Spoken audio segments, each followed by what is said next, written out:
when they talk about Rwanda, they mean Tutsis. Je le répète en français. Le journal anglais The Guardian avait écrit « Une nouvelle génération de Congolais est en train d'émerger ». Et cette nouvelle génération de Congolais a développé un sens de blâmer les Rwandais à tous leurs malheurs. Et lorsqu'ils parlent des Rwandais, ils veulent dire les Tutsis. Pour que les Tutsis ne souffrent pas de cette généralisation abusive, il est plus que temps que les Tutsis eux-mêmes cherchent à séparer les blés des livrets, comme dans la Bible. Il faudra que les Tutsis paisibles commencent à se désolidariser des criminels, des nazis, des gens qui ont cru qu'à cause du mensonge, ils vont instaurer l'apartheid comme ils ont réussi à le faire au Rwanda, avec des mensonges. Et s'il faudra dire quelque chose aux extrémistes Tutsis, les Nyarugabo, les Miller, les Rubenrois, il faudra leur dire leur mensonge trouvera la vérité partout. Ils ont commencé à faire des manifestations dans la diaspora, et ici dans la diaspora, on les a promis, vous faites une manifestation, les Congolais vous répondent par 10 manifestations. Vous faites une manifestation, si vous venez du nord, et les Congolais viendront du sud, vous vous rencontrez au centre, et les Européens ou les Américains vont diviser les manifestations. C'est ça le principe, c'est pour cela, dans cette vidéo, on va vous proposer aussi les contre-marches des Congolais de la diaspora vis-à-vis des extrémistes de la diaspora hégémonique Tutsi en République démocratique du Congo, qui sont en train de scier l'arbre sur lequel ils sont perchés.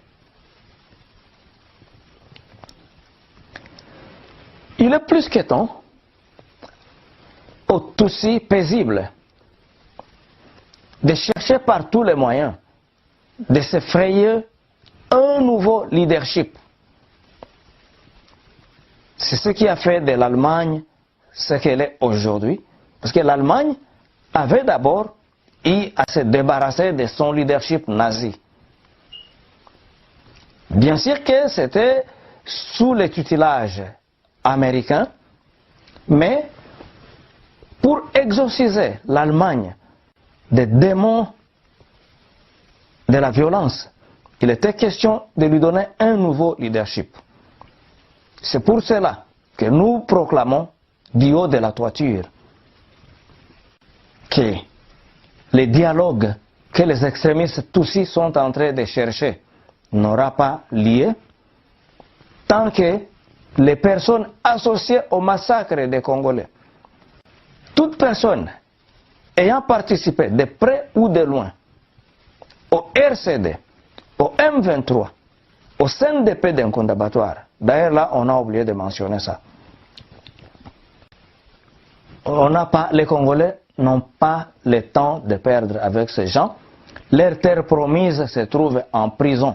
Et si on parle qu'en République démocratique du Congo, il règne l'impunité, le grand bénéficiaire de l'impunité sont les extrémistes Tutsis.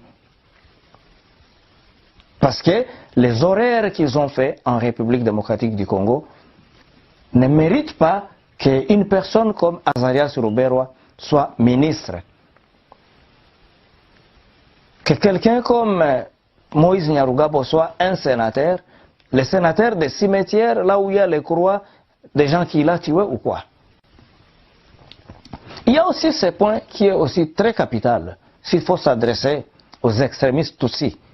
Ici, on ne fait plus la généralité abusive, la généralisation plutôt abusive, parce que nous nous sommes adressés aux paisibles Tutsis, qui sont épris du sens de la paix et de la justice. Nous sommes ici pour leur dire ceci. Lorsqu'un combattant a pillé, volé, violé et tué, où est-ce que Moïse Nyarugabo était, lui qui dit qu'il est l'avocat de tout le monde?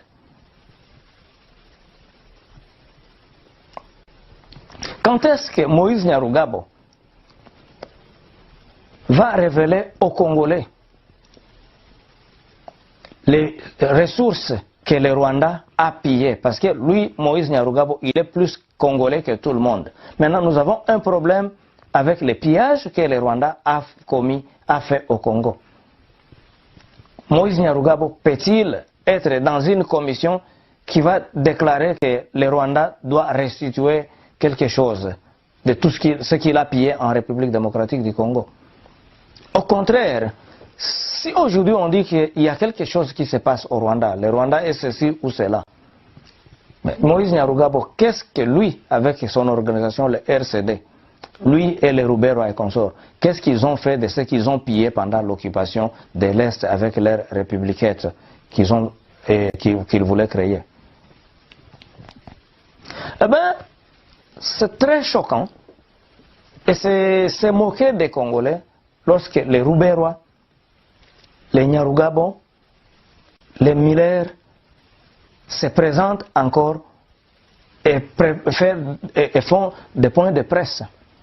Lorsque nous voyons les Ruberois, lorsque les Congolais ordinaires voient Ruberois, Nyarugabo et consorts, ils se souviennent du jour qu'ils ont coupé l'électricité à Kinshasa.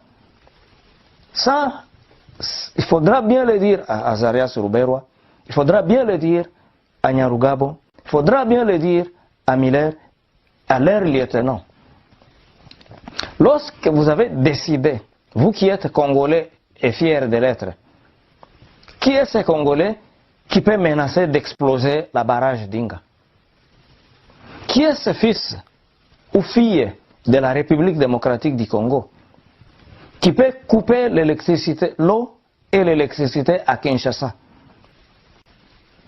Moïse Nyarugabo, Ruimbika Miller, Azarias Ruberwa.